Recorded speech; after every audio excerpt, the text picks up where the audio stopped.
Hello, I'm James Macquarie, one of the founders at GLAD. This is our Breaking Down Climate Pollution podcast, in which we ask AI to generate a deep dive conversation based on the climate science or policy document we'd like to learn more about.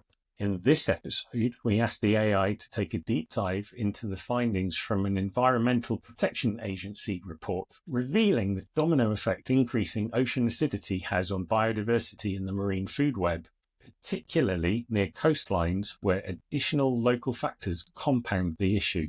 Let's dive in.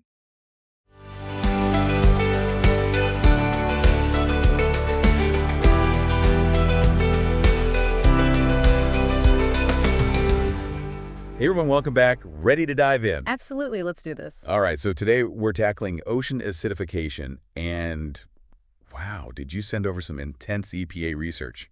Yeah, it's a lot to unpack. It really is. And, it seems like you've got a good handle on the basics already. You've been sending in some really insightful questions. Well, I'm hooked. I need to know more, It's kind of terrifying. I hear you.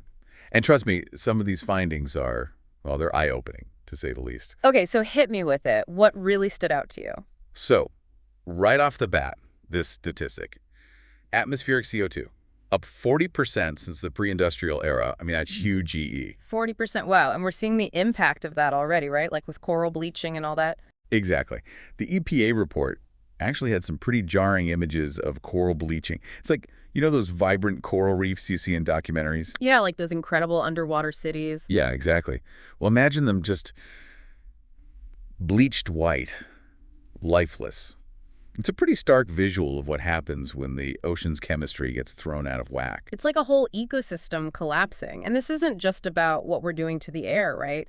It's the ocean taking a direct hit. 100%. Think of the ocean as this giant carbon sink. It's absorbing a huge chunk of that CO2 we're pumping into the atmosphere. It's like it's trying to save us from ourselves. Trying to. But even the ocean has its limits, right? Sadly, yeah. Everything has a breaking point. And this is where it gets a little fizzy. Think about what happens when you crack open a soda bottle. Whoa, hold on. Are we about to get into some serious chemistry here? Because I gotta be honest. You ready for a little pH talk? Yeah. Because you actually highlighted a key section about it in the EPA report. Oh, yeah. I remember flagging that. pH, right.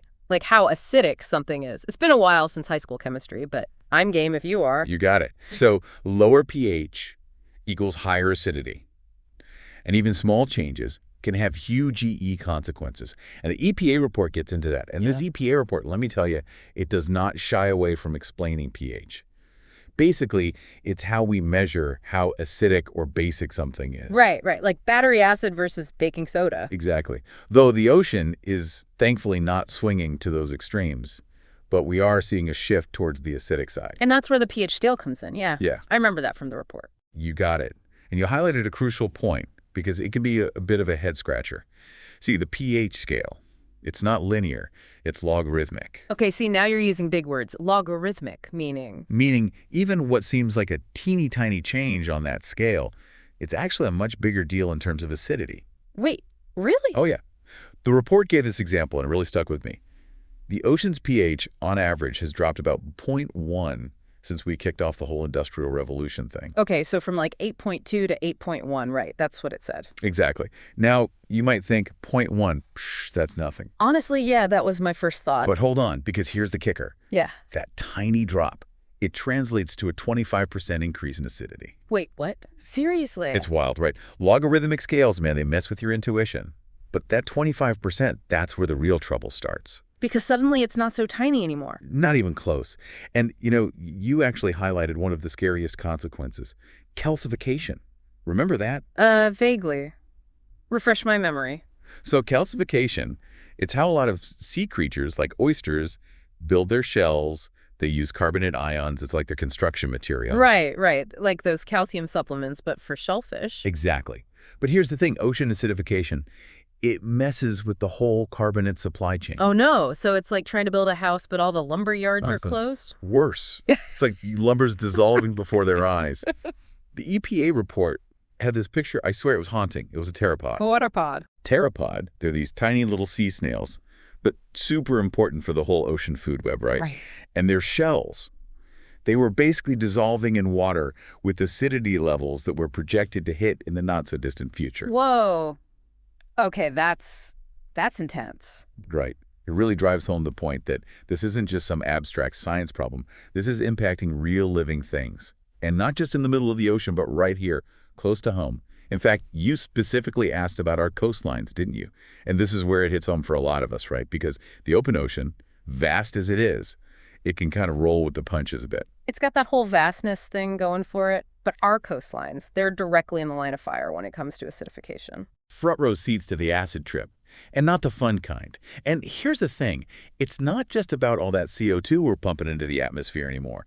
We're talking localized factors now. Yeah, stuff that we're doing right here, right on the edges of the continent, has a big impact. Exactly.